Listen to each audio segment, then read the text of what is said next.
couleurs, je dirais blanc, rouge, vert, etc.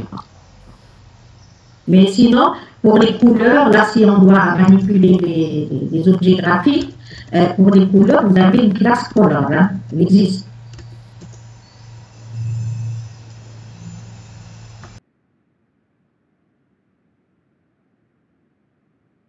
Est-ce que vous entendez quelque chose en moi? Oui, madame. Ok.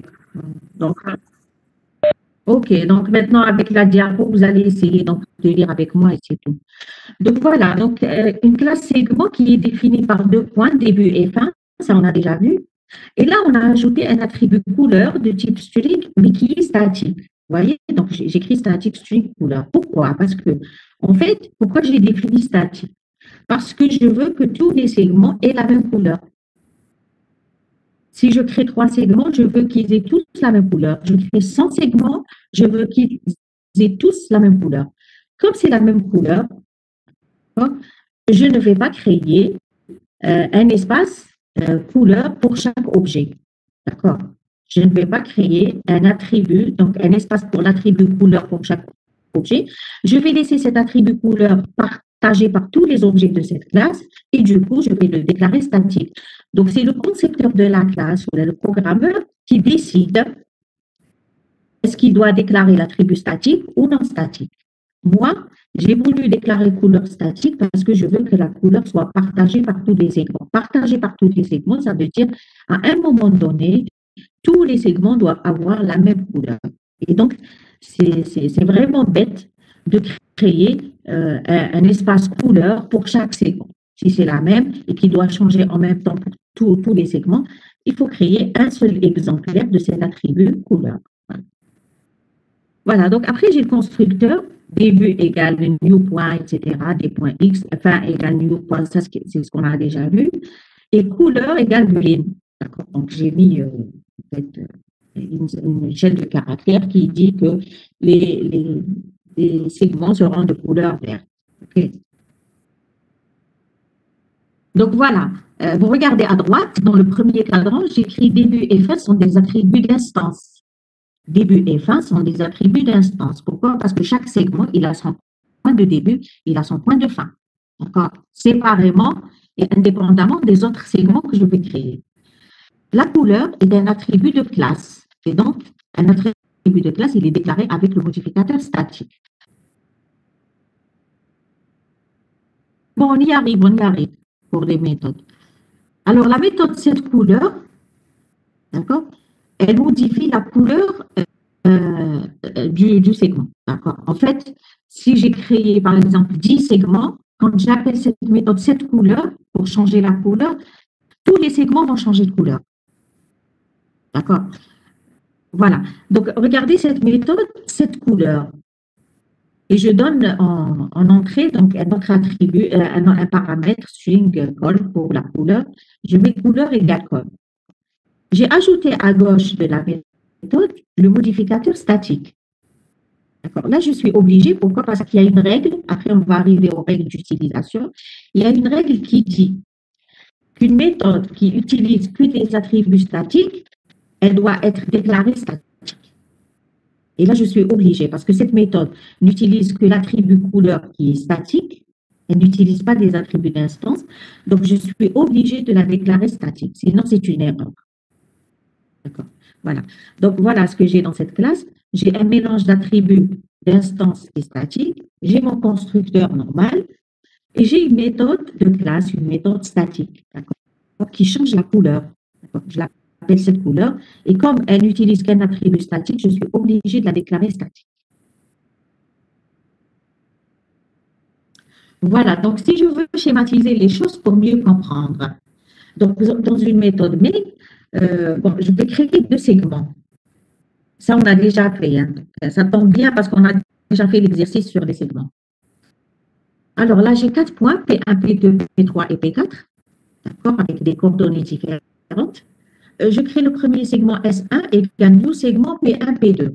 Donc, le point de début, c'est P1 pour le segment S1. Le point de fin, c'est P2. Vous regardez le schéma à droite aussi. D'accord? Le schéma à droite, regardez votre segment S1. il a un point de début, un espace pour le point de début qui est P1 et un espace pour le point de fin qui est P2. D'accord? Et vous avez votre segment S2, d'accord? New segment P3, P4. Donc, j'ai pris les deux autres points, P3 et P4, et j'ai créé un autre segment, S2. Voilà le S2. Donc, il a aussi son propre espace, début et fin, d'accord? Pointé par la référence S2. Et en fait, le point début, c'est le point P3 et fin, c'est le point P4. Bon, il faut savoir que P3, P4 aussi, ça va être deux petits espaces avec X et Y. Mais regardez la couleur. J'ai un seul espace où j'ai déjà la couleur green. D'accord? Pourquoi j'ai la couleur green? Parce que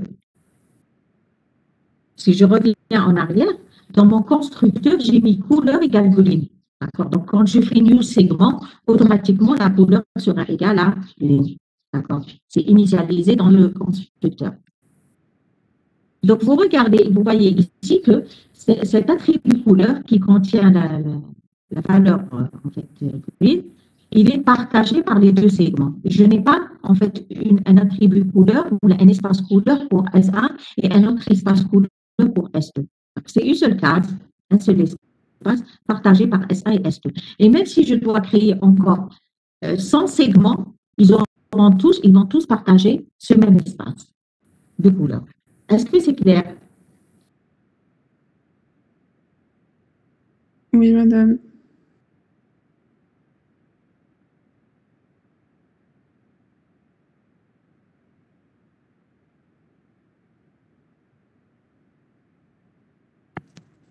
OK.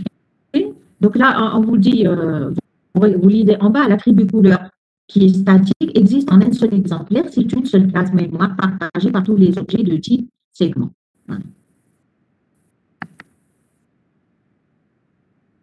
Voilà, donc tous les objets segments auront la même couleur. Si on veut changer la couleur des segments, si par exemple j'ai créé 2 segments ou la 4 segments ou les 10 segments, si je veux changer leur couleur, ils vont tous changer de couleur en même temps. Alors, ils vont tous avoir la même couleur, la même nouvelle couleur. Donc, elle va changer pour tous les segments créés. Donc, il faut appeler la méthode cette couleur. On avait déjà écrit dans la classe la méthode cette couleur. Je reviens un peu en arrière. Voilà la méthode cette couleur qui accepte en entrée une nouvelle couleur et qui va changer la couleur. Elle est statique. Donc, il faut appeler la méthode cette couleur qui est statique. D'accord? Et pour appeler une méthode statique, on ne va pas l'appeler avec S1.7 couleur et S2.7 couleur. Hein? On ne va pas appeler avec la référence de l'objet.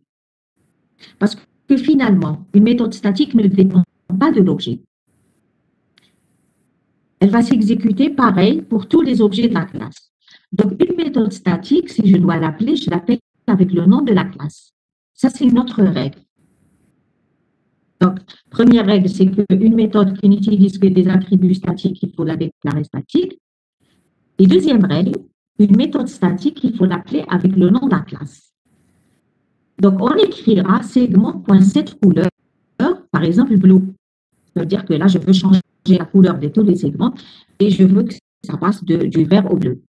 Segment, donc nom de la classe, point set couleur blue. Ça veut dire que les objets que j'ai déjà créés, S1 et S2, ils vont changer de couleur en même temps. Ils vont avoir la nouvelle couleur bleue.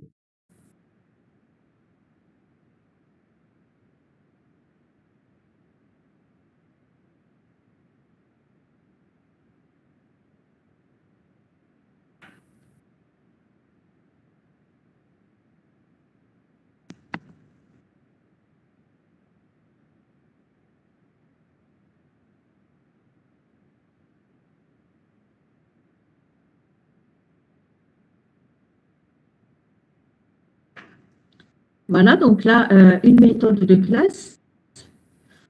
On a vu qu'une méthode de classe, lorsque je crée n'importe quel nombre d'objets, si je dois l'appeler, je vais l'appeler avec le nom de la classe. Je ne vais pas l'appeler avec les références d'objets.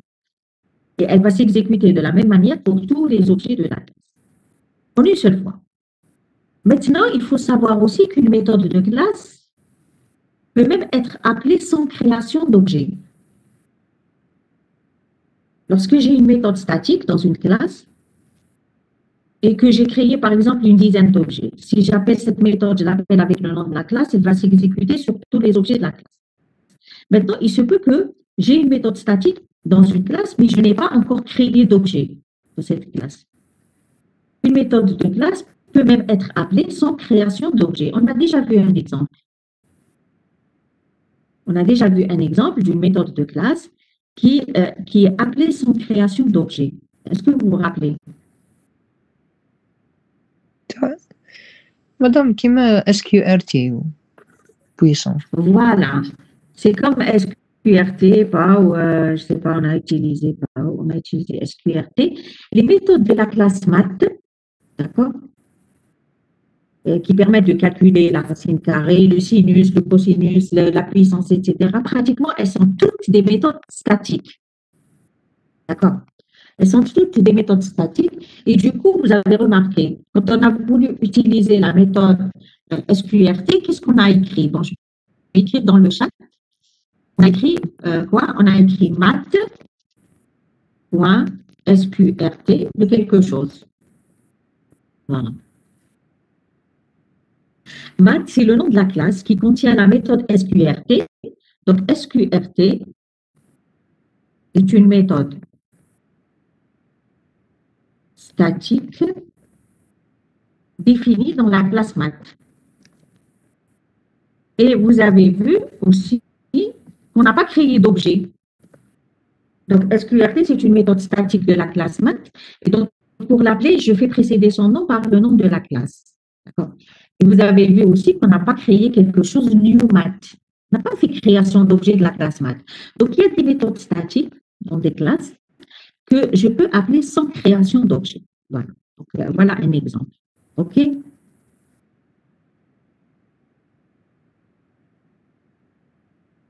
On avait utilisé aussi notre méthode. Est-ce que vous vous rappelez? Bon, du moins avec un des deux groupes. Hein. On avait utilisé notre méthode statique.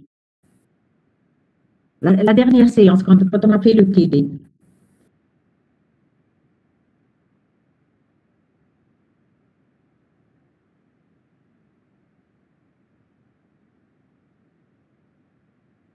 On avait utilisé la méthode sort. Vous vous rappelez? Sort de V. On avait fait passer un vecteur. Et bien, sort, c'était pour trier le vecteur. Et comment on l'avait appelé? Erase.sort de V. On a écrit ça, erase.sort de V. D'accord? Erase, c'est une classe. Donc, sort, bon, je dirais sort, est une méthode statique de la classe erase. Et là aussi, on n'a pas créé un objet new erase, etc. D'accord? On a appelé directement la méthode avec en fait un paramètre V et en fait précédé du nom de la classe. Voilà. Donc, il y a des utilisations de méthodes statiques qu'on a déjà faites. Et c'est maintenant qu'on comprend qu'est-ce que c'est qu'une méthode statique. D'accord. Maintenant, en fait, la méthode que j'ai écrite, cette couleur dans ma classe, en fait, cela suppose qu'on a déjà créé des objets et on veut changer leur couleur. Hein. Il y a des méthodes quand même qui n'ont pas de sens si on ne crée pas d'objets.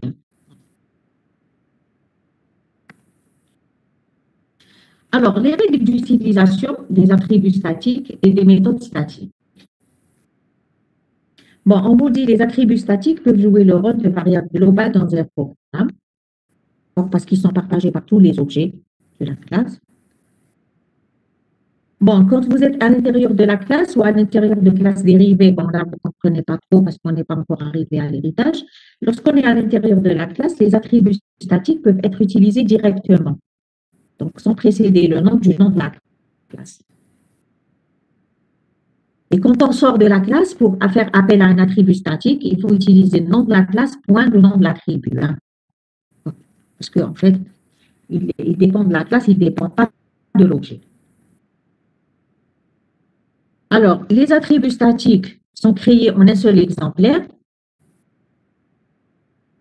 et ils sont créés dès que la classe est invoquée.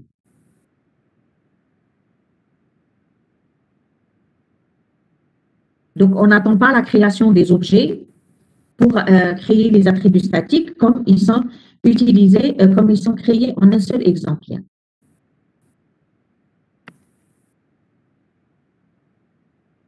Voilà, donc un attribut existe en un seul exemplaire.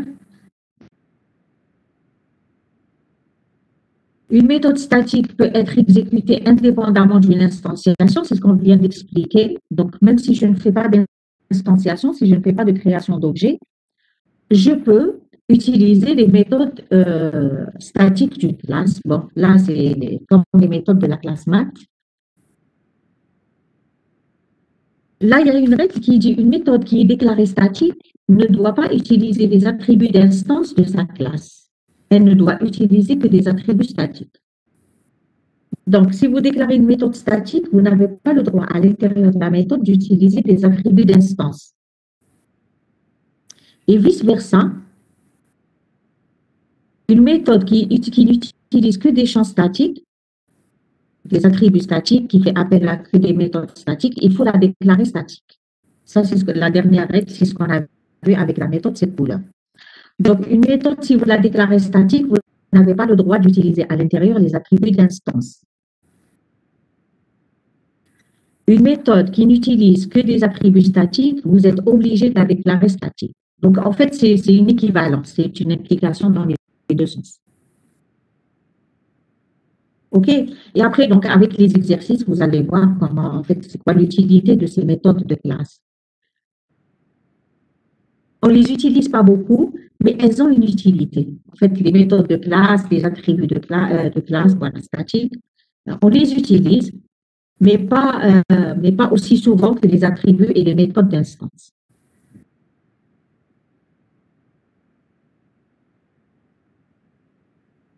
C'est quoi la différence entre une méthode statique et une méthode d'instance? Si je vous pose la question, la différence entre une méthode statique et une méthode d'instance. Vous avez entendu la question? Je l'écris dans le chat.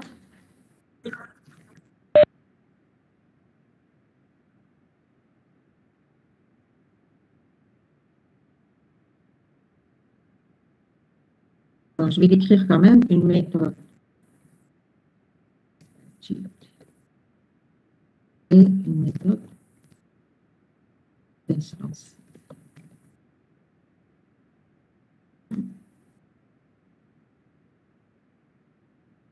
Non, je n'aime pas, non, je n'aime pas la réponse. Non. Il faut me donner une réponse en orienté objet, selon en fait, la logique de l'orienté objet. Voilà.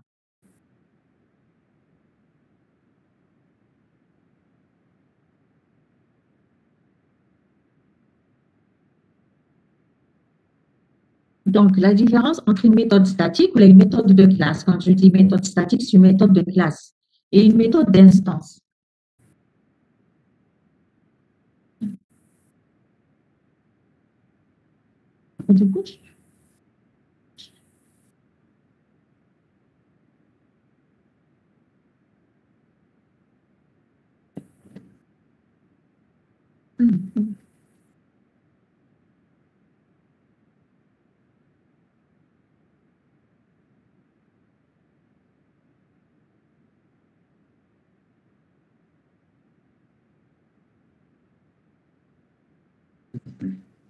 Alors, j'attends.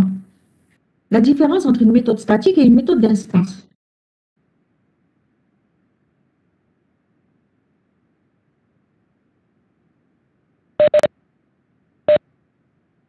D'abord, une méthode d'instance.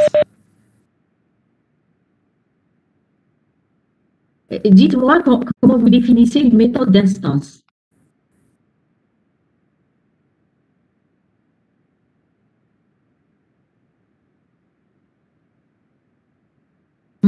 C'est quoi une instance, d'abord?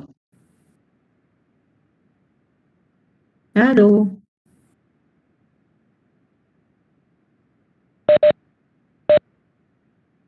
Une instance, c'est quoi? Une instance d'une classe, c'est quoi?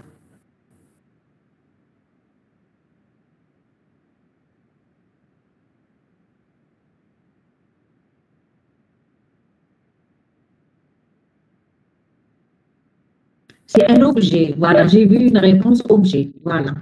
Une méthode d'instance, donc une instance, c'est un objet spécifique de la classe, d'accord, qui a son propre espace, etc. Une méthode d'instance, c'est une méthode qui s'exécute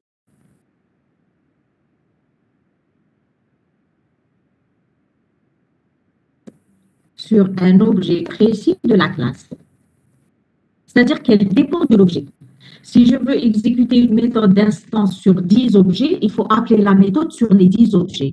Et donc, la méthode, il faut la faire précéder de la référence d'objet. Donc, elle est précédée de la référence d'objet. Par exemple, S1 point, P1 point quelque chose, le nom de la méthode, etc. De la référence d'objet. Et ça, on a déjà vu. Hein. Donc, méthode d'instance, c'est une méthode qui s'exécute sur un objet précis de la classe. Elle est précédée de la référence d'objet. Vous retenez ça, hein? D'accord.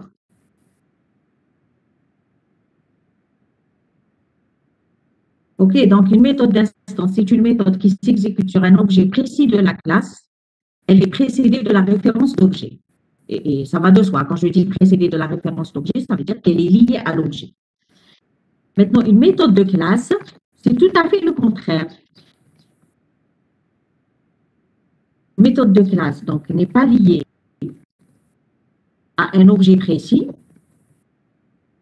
D'abord, je peux l'appeler même sans avoir d'objet. N'est pas liée à un objet précis. Elle s'exécute de la même manière sur tous les objets de la classe. Et du coup, elle est précédée, elle n'est pas précédée de la référence d'objet, elle est précédée du nom de la classe. Voilà. C'est ça la différence. Méthode de classe n'est pas liée à un objet précis, elle s'exécute de la même manière sur tous les objets de la classe, elle est précédée du nom de la classe. C'est clair?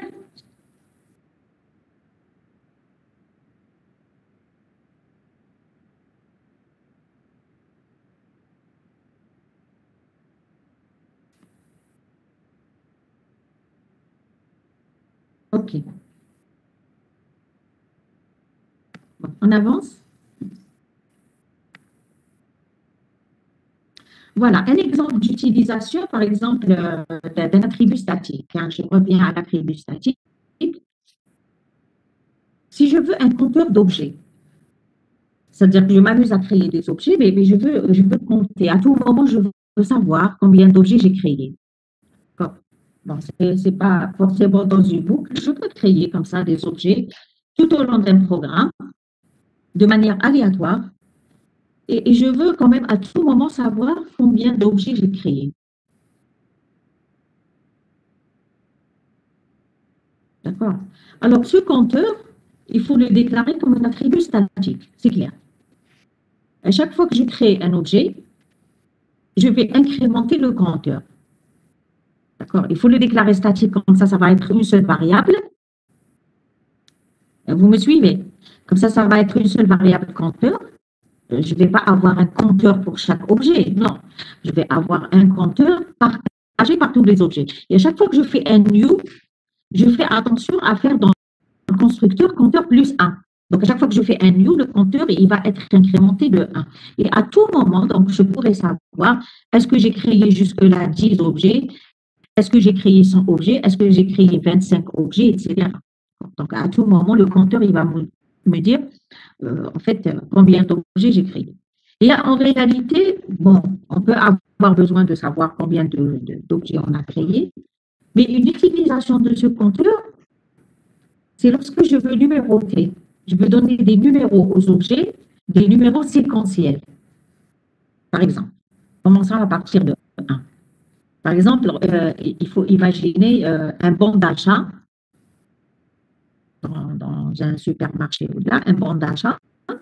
Et à chaque fois, donc le bon d'achat, chaque fois qu'un client passe à la caisse, on lui délivre un bon d'achat avec un numéro séquentiel. C'est-à-dire le premier client, il aura le numéro 1, le deuxième client aura le numéro 2, le troisième client aura le bon d'achat avec le numéro 3, etc. D'accord. Et bien, pour avoir cette numérotation séquentielle, on va utiliser le compteur et à chaque fois, la valeur du compteur, on va l'affecter au numéro de l'objet. C'est comme ça qu'on procède si on veut numéroter de manière séquentielle les objets d'une classe. Bon, je vous laisse lire la diapo. C'est ce que je viens d'expliquer. Hein.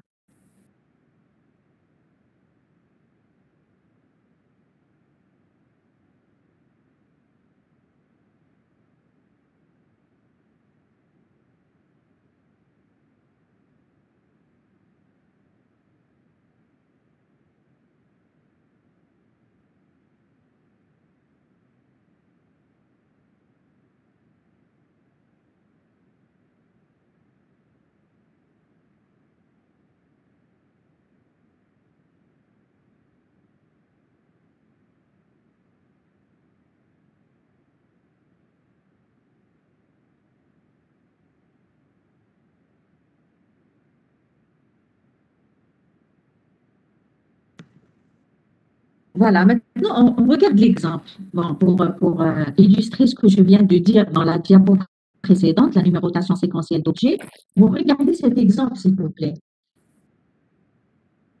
Je vous laisse le temps de comprendre vous-même, après je vais expliquer.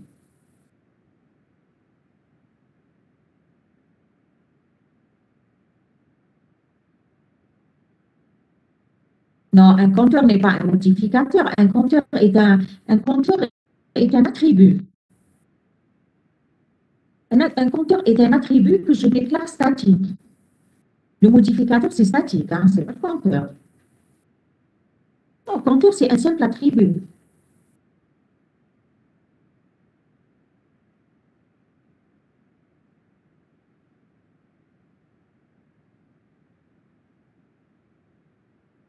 On est toujours sur le modificateur statique.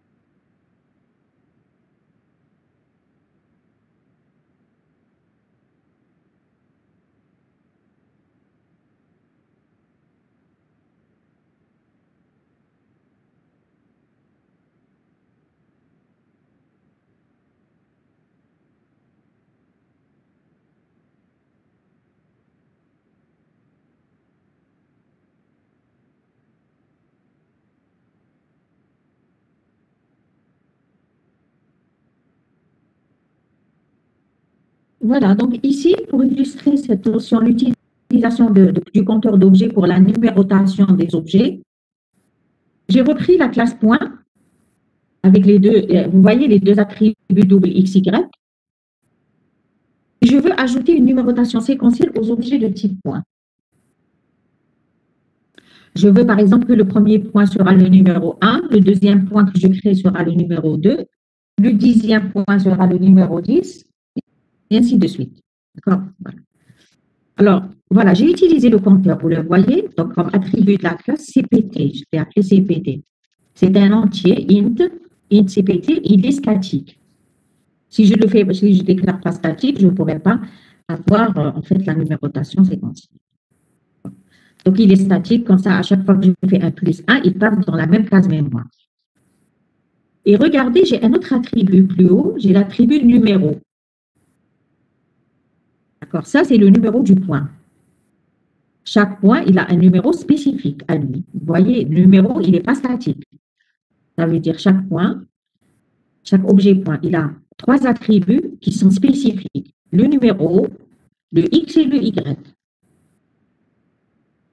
Et tous les objets points auront une classe partagée qui est le compteur. D'accord, une seule case. Donc, ce que je vous dis à droite, numéro X et Y sont des attributs d'instance. Et CPT, qui est le compteur, est un attribut de classe. Il est statique. regardez le constructeur. Qu'est-ce qu'on fait dans le constructeur? 10.x égale à x, 10.y égale à y. D'accord? Bon, là je n'ai pas fait le new point, etc. Okay. Bien qu'il y aurait peut-être quelques problèmes après au niveau de la manipulation, mais ce n'est pas grave, ce n'est pas ça le but. 10.x égale à x, 10.y égale à y. Non, ce n'est pas point. X et Y sont des doubles. C'est des doubles, oui. Oui, je vais corriger. Hein. C'est double, oui. Je disais. Donc, double X, double Y, s'il vous plaît. Hein. Ce n'est pas point. Il y a une erreur. Je vais noter comme ça, je vais corriger. Et regardez ce que je fais dans le constructeur. À chaque fois que je crée un objet, je fais compteur plus plus. Bien sûr, le compteur, il démarre à 0 initialement par défaut. Hein. Il démarre à 0. À chaque fois que je crée un objet, compteur plus plus. Et le numéro de l'objet, il prend la valeur du compteur. Numéro égale compteur. Donc, regardez ce que je vous écris à droite. À chaque création d'objet, le constructeur incrémente le compteur et donne un nouveau numéro à l'objet point créé.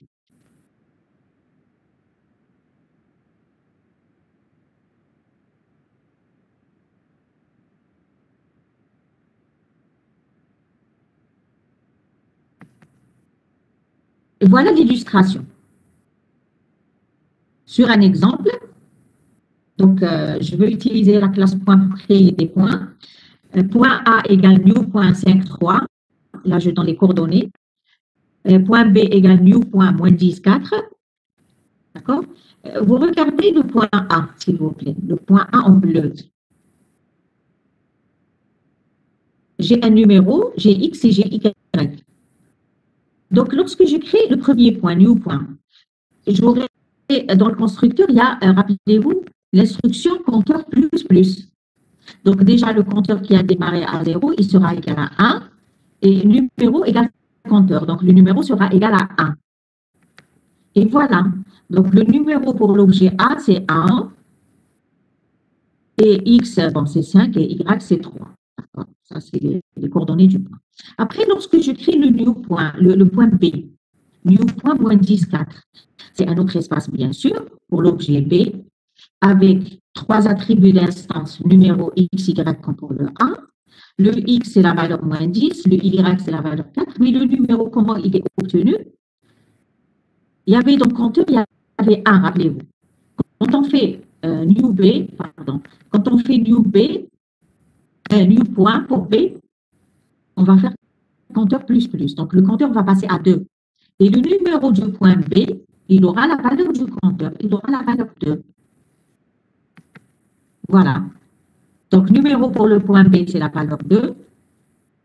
Et voilà, donc X et Y, c'est ce que je vais passer. Et le compteur, à cet instant, il a la valeur 2. Donc, dans le compteur, vous allez avoir toujours la dernière valeur du numéro. D'accord. Et du coup, il va me dire, en fait, il va me renseigner sur le nombre d'objets créés en même temps. Donc, l'objet A, il a le numéro 1, l'objet B, il a le numéro 2. Si on crée un autre objet P-6, 10, il aura un autre espace avec numéro X, Y, et le compteur, il va passer à 3. Et le numéro de l'objet C aura la valeur 3. Voilà, donc compteur, on a toujours la dernière valeur. Est-ce que vous avez compris l'illustration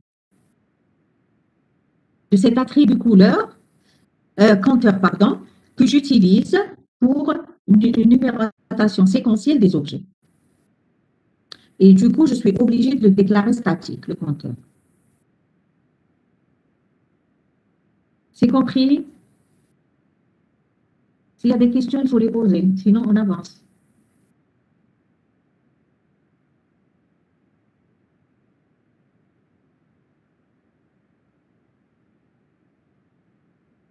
Allô?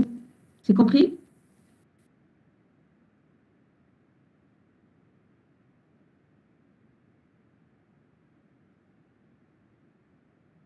Bon, ceux qui n'ont pas compris, ils doivent se manifester, ils doivent poser leurs questions.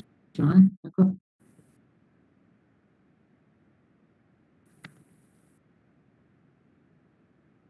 Voilà. Maintenant, voilà. Donc, méthode d'instance et méthode de classe. Toujours sur les exemples. Là, on a déjà vu l'exemple de la méthode 7 couleurs.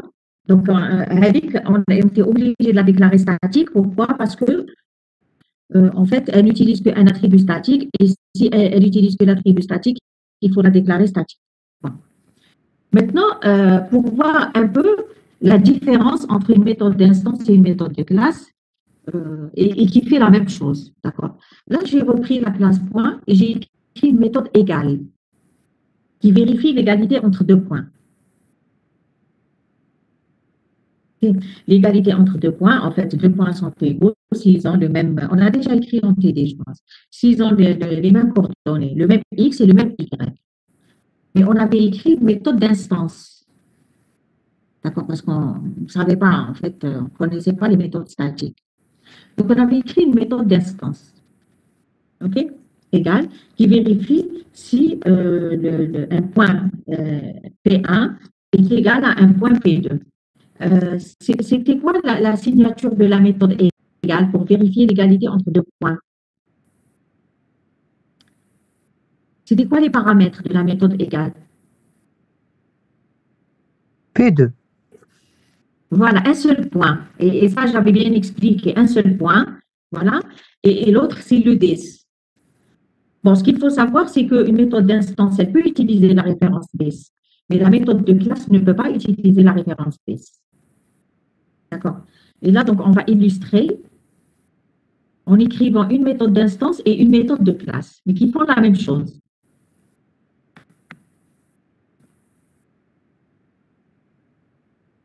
Encore une fois, je vous laisse lire la diapo.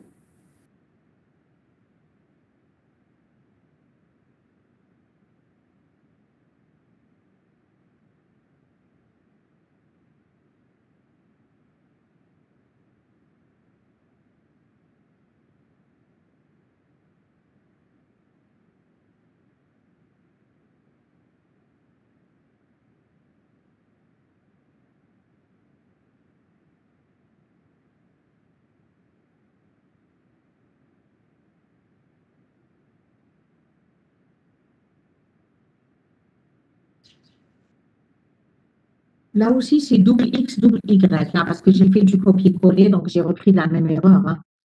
Donc, je dois corriger double X et double Y.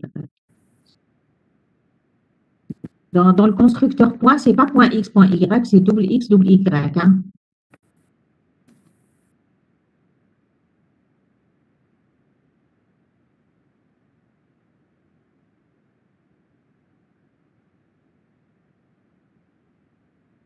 Voilà, donc ici, c'est juste pour illustrer la différence entre une méthode d'instance et une méthode de classe, et qui font la même chose. Hein. Elles vérifient toutes les deux si deux points sont égaux. D'accord.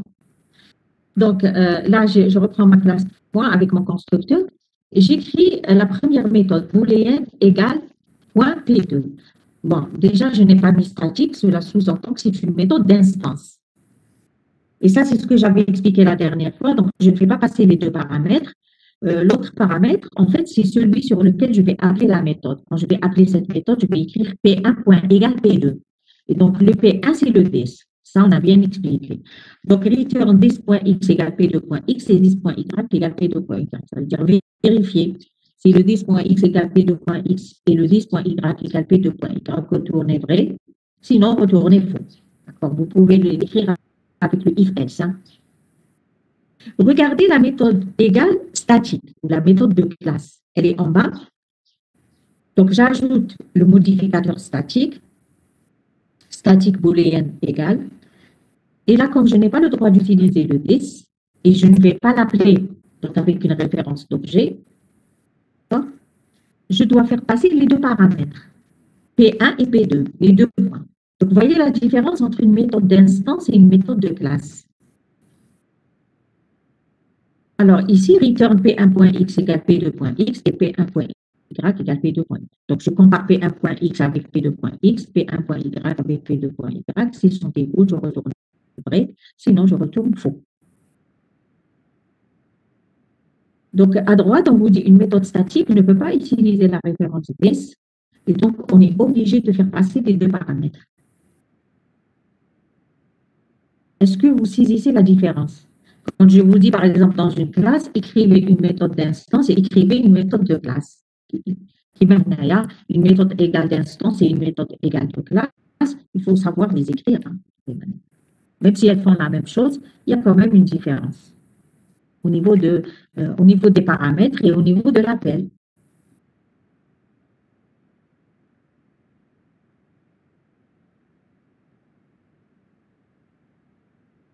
Alors, ici, je vais vous poser une question. J'ai créé deux points P1 et P2. Supposez que j'ai créé déjà deux points P1 et P2.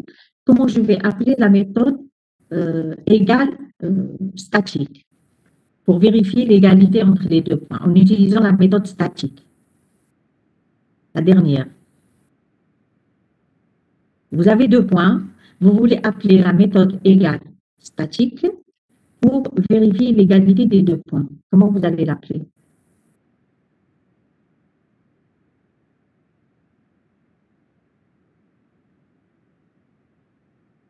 Alors, booléen, point égal, voilà, d'accord, voilà, ok.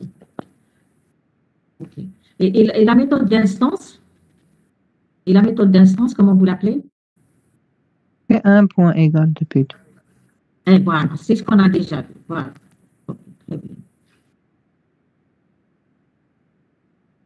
Okay. Donc, pour la méthode de classe, on va appeler avec le nom de la classe, point égal P1, P2. Et pour la méthode d'instance, on va appeler avec une référence d'objet.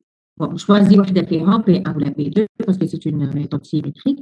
P1 point égal P2 ou la P2 point égal P1. Voilà. Donc, c'est ce que je vous écris ici. Hein. L'appel des deux méthodes. Voilà, j'ai créé deux points A et B. En fait, oui, c'est A et B, c'est pas P1 et P2. Oh là là. Bon, soit vous corrigez en haut, vous mettez P1 et P2, soit vous corrigez en bas, vous mettez A et B, les deux points.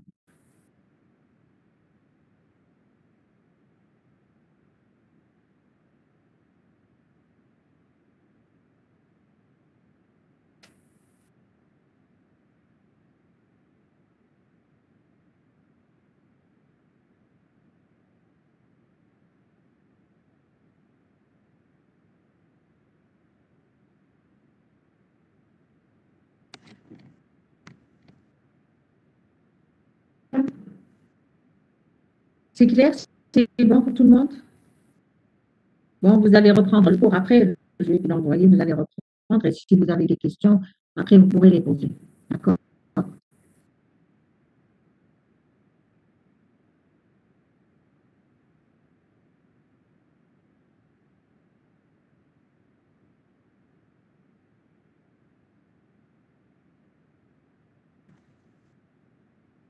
OK, donc on va passer à un autre modificateur, le modificateur final. Bon, c'est simple, hein, c'est rapide.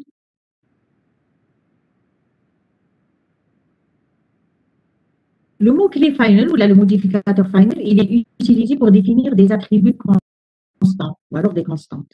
Bien sûr, bon, si ce modificateur, après, vous allez voir, je pourrais l'utiliser à gauche du nom d'une méthode, je pourrais même l'utiliser à gauche du nom d'une classe, mais bon, ça va venir après, c'est avec l'héritage. Hein.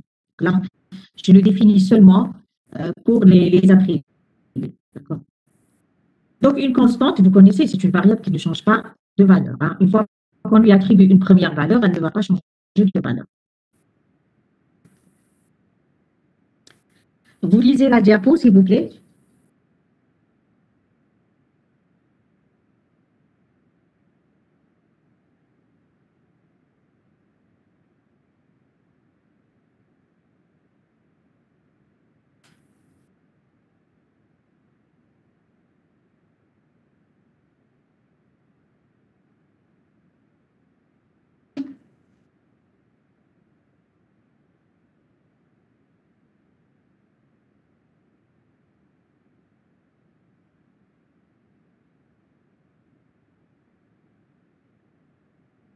Donc là, comme les attributs et les méthodes, on a dit on a des attributs d'instance, des méthodes d'instance, des attributs de classe et des méthodes de classe. Là, en fait, c'est un attribut spécifique, la constante. Hein, d'accord. On a des constantes d'instance et des constantes de classe. D'accord. Lorsque je dis que j'ai une constante d'instance, elle est spécifique à chaque objet de la classe. Donc, pour chaque objet de la classe, je vais avoir un espace pour la constante. D'accord. Et la constante, donc dans la classe, elle est définie avec le modificateur final. Maintenant, une constante de classe, c'est une constante qui est partagée par tous les objets de la classe. Ça ne change pas, la définition ne change pas. Et si je veux définir une constante de classe, il faut la déclarer avec deux mots-clés, final, static.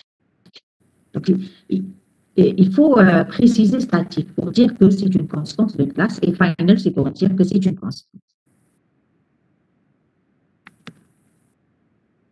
Voilà donc un petit exemple.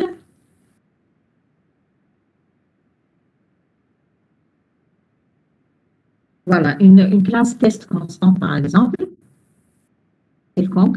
J'ai un attribut d'instance X.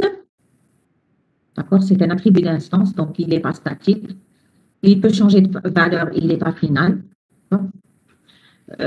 J'ai une constante C1, final int C1. C'est une constante d'instance.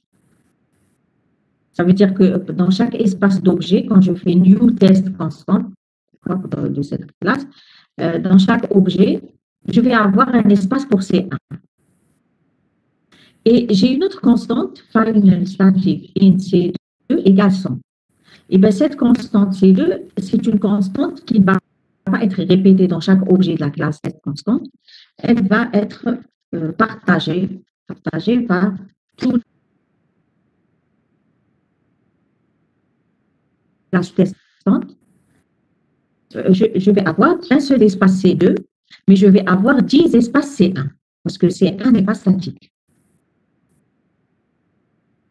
Voilà, donc ce qu'on vous explique à droite, X est un attribut d'instance, C1 est une constante d'instance, la valeur de C1 peut être différente d'un objet à l'autre, mais ne peut pas changer après son initialisation. Bien sûr, elle peut être différente d'un objet à l'autre parce qu'elle est spécifique à l'objet. Pour chaque objet, j'ai un espace de C1 pour C1. Bon, je peux avoir la valeur 5 pour un premier objet, dans C1, je peux avoir la valeur 10 pour un autre objet. Mais une fois que j'ai donné la valeur 5 pour le premier objet, je ne peux pas la changer. Pour l'objet. Et pour la constante de classe, qui est C2, c'est une seule case mémoire, elle est accessible par tous les objets de la classe et on doit lui donner une valeur à l'initialisation. Et bien cette valeur 100, elle ne changera jamais, je ne pourrai pas la changer. D'accord?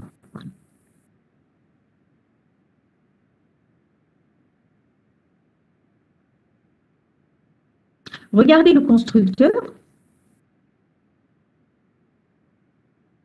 Alors, dans le constructeur, je fais passer la valeur de X, l'attribut d'instance, et je vais passer une valeur C pour C1.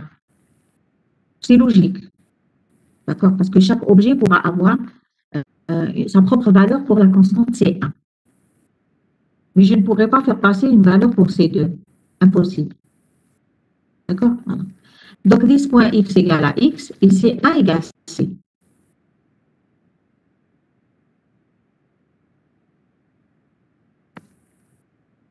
Voilà, je vous schématise un exemple de création d'objets de la classe test constante.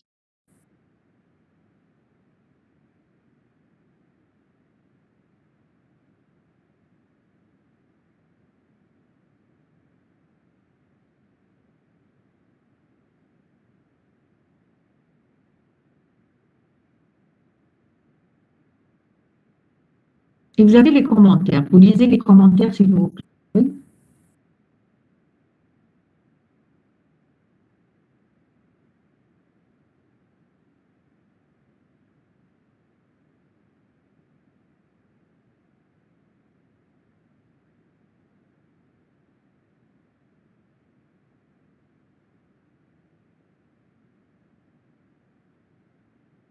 Donc là, on a voulu vous illustrer la constante d'instance et la constante de classe.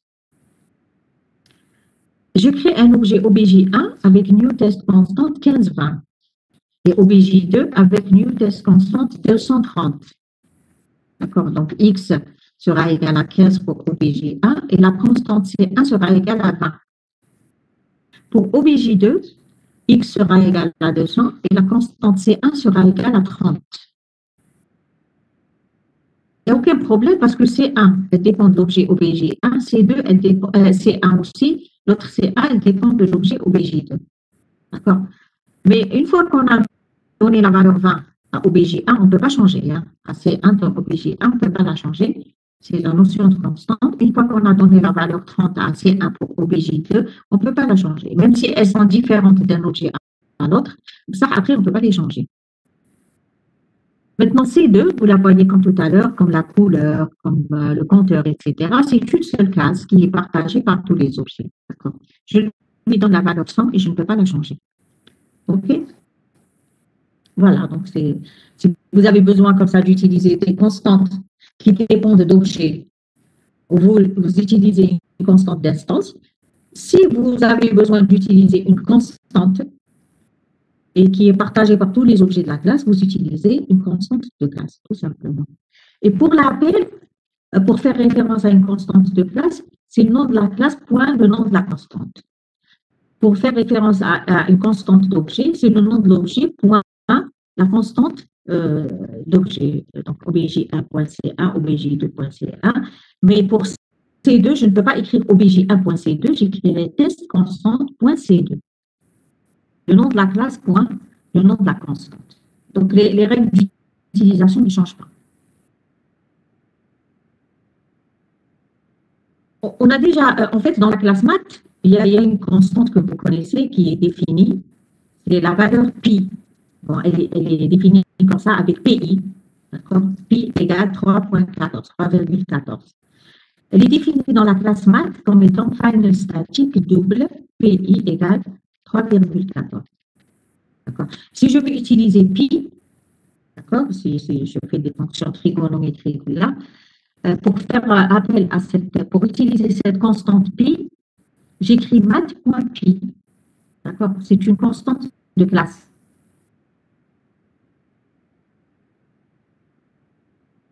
Vous avez aussi dans la classe integer, par exemple, la classe enveloppe, integer, vous avez deux constantes, min value et max value. Comme c'est écrit sur la diapo, pour utiliser la constante min value qui donne la plus petite valeur du type integer et max value la plus grande valeur du type integer, ça veut dire l'intervalle, en fait, si je veux savoir l'intervalle de integer.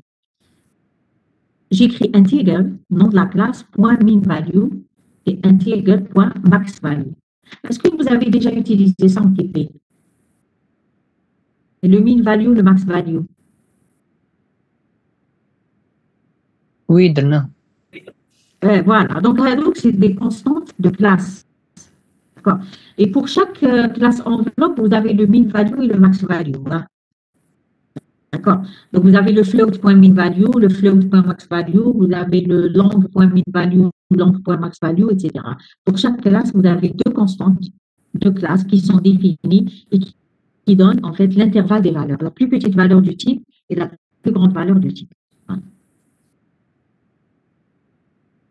C'est tout pour les constantes, donc il faut juste savoir que vous avez la possibilité avec le modificateur final de définir des constantes d'instance et le modificateur final statique, les deux modificateurs pour définir des constantes de classe. Et tout ce qui est classe, vous l'appelez avec le nom de la classe, tout ce qui est statique, et tout ce qui est d'instance, vous l'appelez sur une référence d'objet. C'est une règle générale. OK?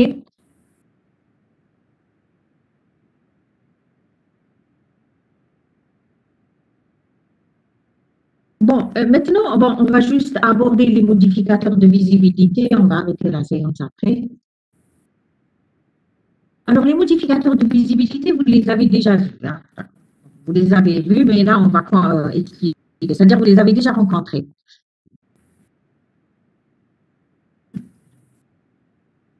C'est les modificateurs public, private et protected. Bon, peut-être protected, vous ne l'avez pas encore vu. D'accord? Et en fait, ces modificateurs, ils sont liés à la notion de package. D'accord. En fait, lorsque je dis une classe est publique, elle peut être utilisée à l'intérieur de son package, elle peut être utilisée dans des packages externes. D'accord. Donc, ils sont liés vraiment à la notion de package. Alors, c'est quoi un package? Un package, c'est une structure logique qui regroupe un ensemble de classes. C'est une librairie, une bibliothèque de classes. C'est plusieurs classes dans une structure logique. D'accord? Et il faut savoir que la librairie, en fait, fournie par Java, elle est organisée en package. Quelques exemples de package. Donc, dans un package, je peux avoir plusieurs classes. Et dans une classe, j'ai des attributs, j'ai des méthodes, j'ai des constantes, etc., que je peux utiliser comme ça, volontairement, d'accord, qui sont déjà fournis.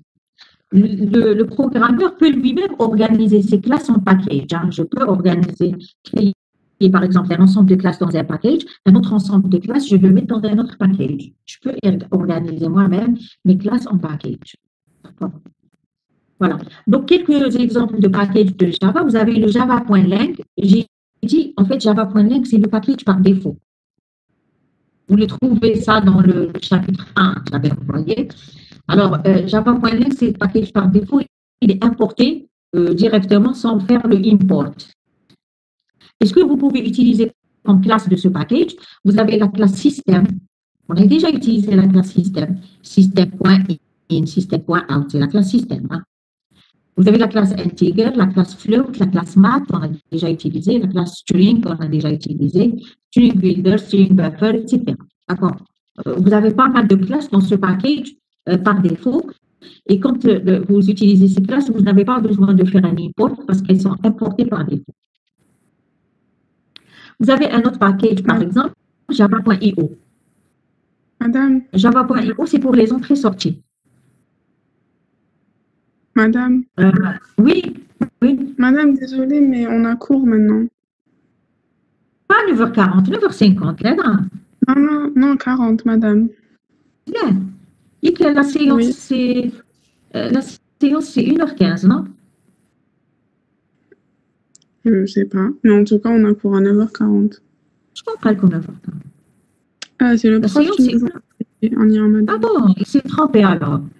Il s'est trompé. La séance, c'est 1h15, après il y a 5 minutes et après on reprend avec la deuxième séance. C'est ça les horaires de Ramadan. Ok. OK. OK, donc je vais m'arrêter à la notion de package. Bon, on va la reprendre après. Hein.